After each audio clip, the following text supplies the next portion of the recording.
facing the police every single day.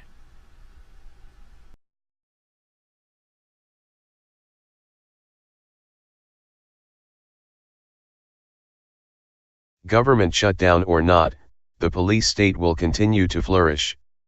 Make no mistake, even if the government state shut down, the police and warfare states will continue to lay waste to freedom and liberty. By the Free Thought Project, December 25, 2018. The government has shut down again.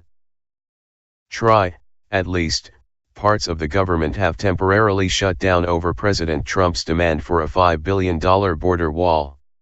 Yet while these political games dominate news headlines, send the stock market into a nosedive, and put more than 800,000 federal employees at risk of having to work without pay, nothing about this government shutdown will diminish the immediate and very real dangers of the American police state with its roadside strip searches, government surveillance, biometric databases, citizens being treated like terrorists, imprisonments for criticizing the government, national ID cards, SWAT team raids, censorship, forcible blood draws and DNA extractions, private prisons, weaponized drones, red light cameras, tasers, active shooter drills, police misconduct and government corruption. Shutdown or not, war will continue. Drone killings will continue. Surveillance will continue. Censorship and persecution of anyone who criticizes the government will continue. The government's efforts to label dissidents as extremists and terrorists will continue. Police shootings will continue. Highway robbery meted out by government officials will continue. Corrupt government will continue. Profit-driven prisons will continue. And the militarization of the police will continue.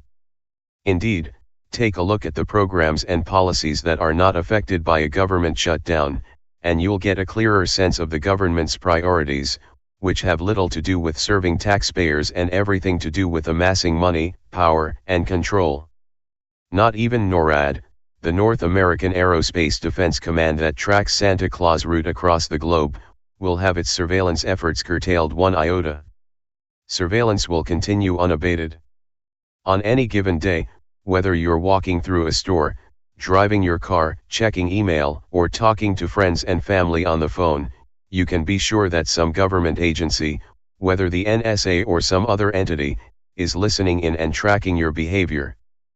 Police have been outfitted with a litany of surveillance gear, from license plate readers and cell phone tracking devices to biometric data recorders.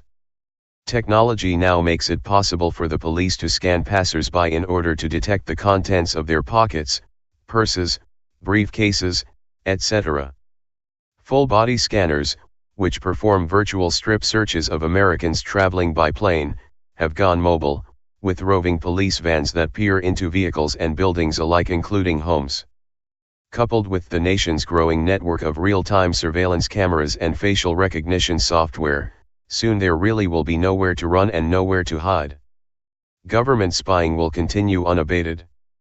Government shutdown or not, the National Security Agency, NSA, with its $10.8 billion Black Ops annual budget, will continue to spy on every person in the United States who uses a computer or phone using programs such as PRISM and SkyScore.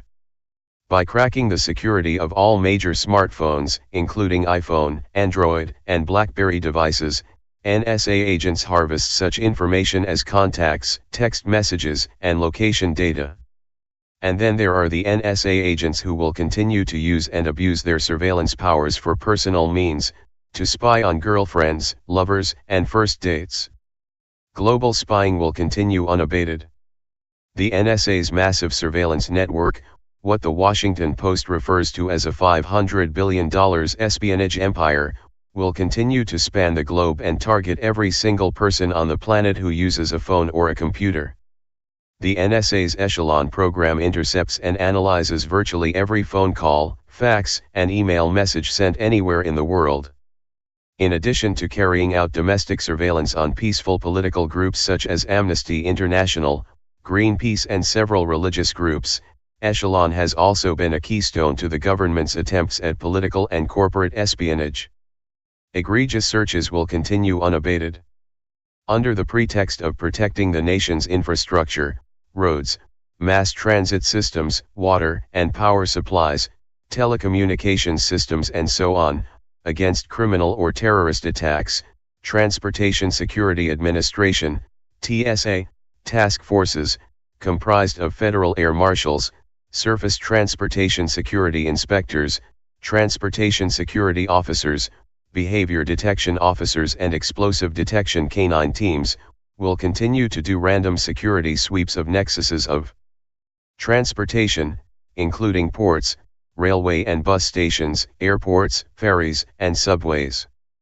Sweep tactics include the use of X-ray technology, pat-downs and drug-sniffing dogs, among other things. The undermining of the Constitution will continue unabated. America's so-called war on terror, which it has relentlessly pursued since 9/11, has chipped away at our freedoms, unraveled our Constitution and transformed our nation into a battlefield, thanks in large part to such subversive legislation as the USA Patriot Act and National Defense Authorization Act.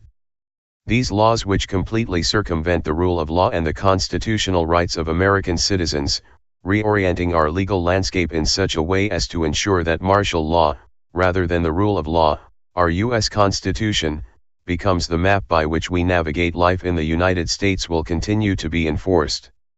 Militarized policing will continue unabated. Thanks to federal grant programs allowing the Pentagon to transfer surplus military supplies and weapons to local law enforcement agencies without charge, police forces will continue to be transformed from peace officers into heavily armed extensions of the military, complete with jackboots, helmets, shields, batons, pepper spray, stun guns, assault rifles, body armor, miniature tanks and weaponized drones.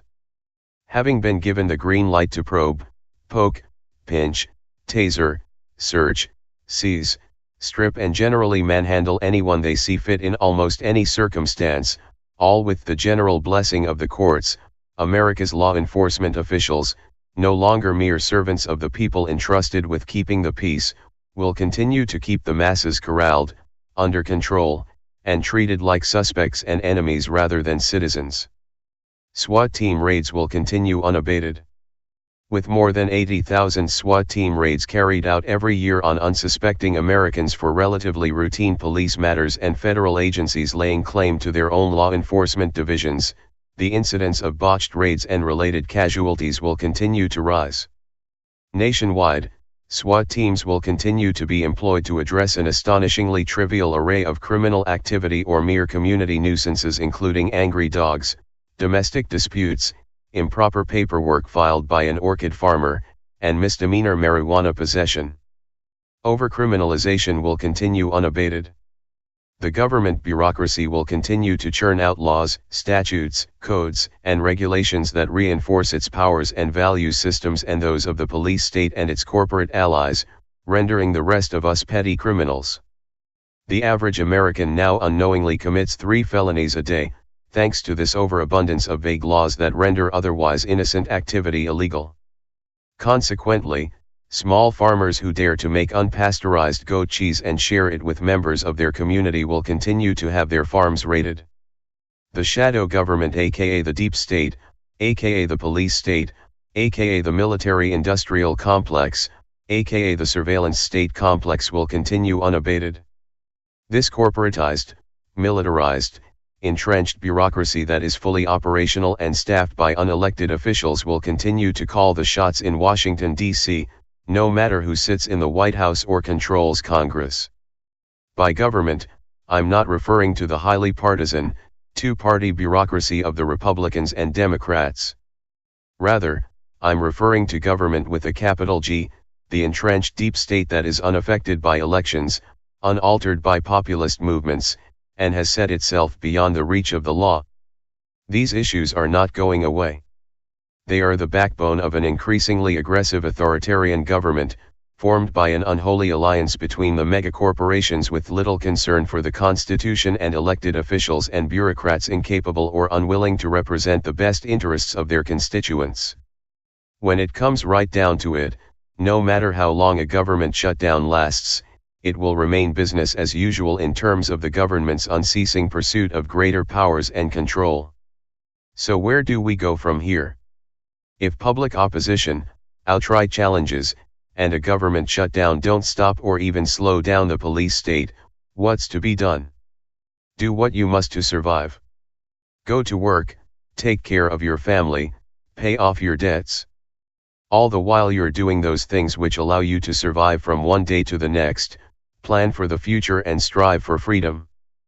Pay attention to the political structure that is being created in the shadows, the economic system that is chaining us down with debt, and the feudal, fascist society born out of the marriage of government and big business.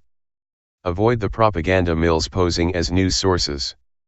Express your outrage, loudly and tirelessly, to the government's incursions on our freedoms.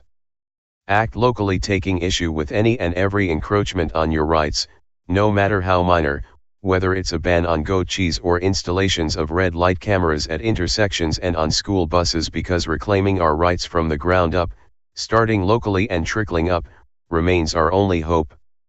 Resistance may seem futile, it will be hard, and as I make clear in my book Battlefield America, The War on the American People, there will inevitably be a price to pay for resisting the emerging tyranny, but to the extent that you are able, resist.